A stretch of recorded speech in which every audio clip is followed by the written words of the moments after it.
வணக்கம். சுகுமார் சீனிவாசன் பேசுகின்றேன். இன்று ஒரு சூஃபியினோட நிகழ்ச்சி. சூஃபி என்று சொல்லப்படுகின்ற இஸ்லாமை சேர்ந்தவர்கள் ஞானிகள். அவர்கள் மதம் சார்ந்து இருக்க மாட்டார்கள், ஆனால் இஸ்லாமிலேயே ஞான மார்க்கத்தை பின்பற்றுவார்கள். அதிலே சூஃபி ஒரு ஞானி இப்ராஹிம் என்று பெயர். அவர் ஒரு ஞானியாக மாறுவதற்கு முன்னால் ஒரு அரசனாக இருந்தார். பிறகு தான் துறவரம் பூண்டு அந்த ஞான மார்க்கத்தில் பின்பற்றி ஞானியாகிவிட்டார். ஆனால் அவர் அடிக்கடி ஒரு நிகழ்ச்சியை சொல்வார். எங்கு சென்றாலும் அவருடைய சீடர்களுக்கு அந்த நிகழ்ச்சியை சொல்வார். என்னவென்றால்,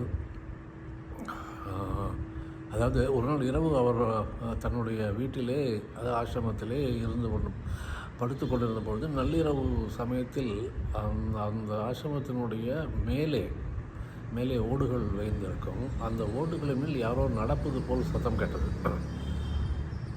இவர் யாரோ மனிதர் தான் நடக்கிறார் என்று கூப்பிட்டார். யார் அது என்று.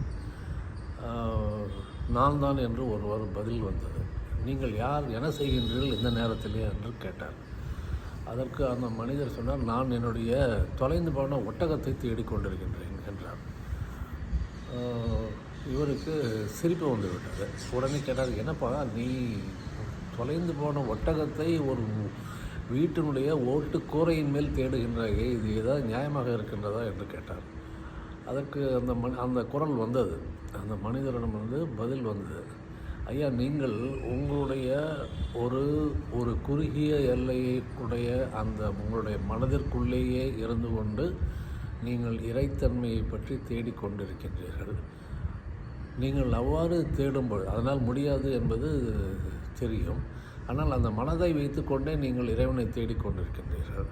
அவ்வாறு இருக்கும்பொழுது, நீங்கள் அவ்வாறு செய்யும்பொழுது நான் ஏன் இந்த ஓட்டுக்கூரையின் மேல் ஒட்டகத்தை தேடக்கூடாது என்றார்.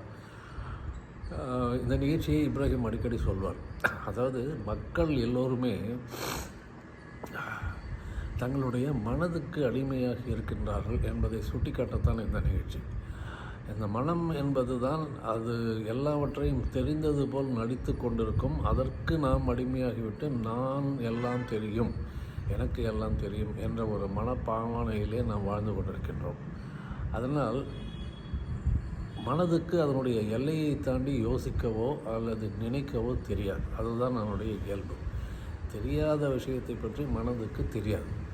ஆனால் நம்முடைய நான் என்ற அகங்காரம் என்பது தனக்கு தெரிந்தாற்போல் காட்டிக்கொள்ள விரும்பும்.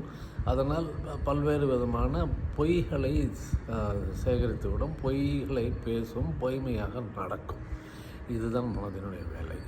அப்போ அந்த மனதை வைத்துக்கொண்டு எவ்வாறு இந்த பிரபஞ்சத்தையே உருவாக்கி நடத்தி கொண்டிருக்கின்ற இறைத்தன்மையை தெரிந்து கொள்ள முடியும், எவ்வாறு தெரிந்து கொள்ள முடியும் அல்லவா? இதைத்தான் அந்த இப்ராஹிம் என்ற ஞானி தன்னுடைய சீடர்களுக்கு சுட்டி காட்ட விரும்பினார். நன்றி, வணக்கம்.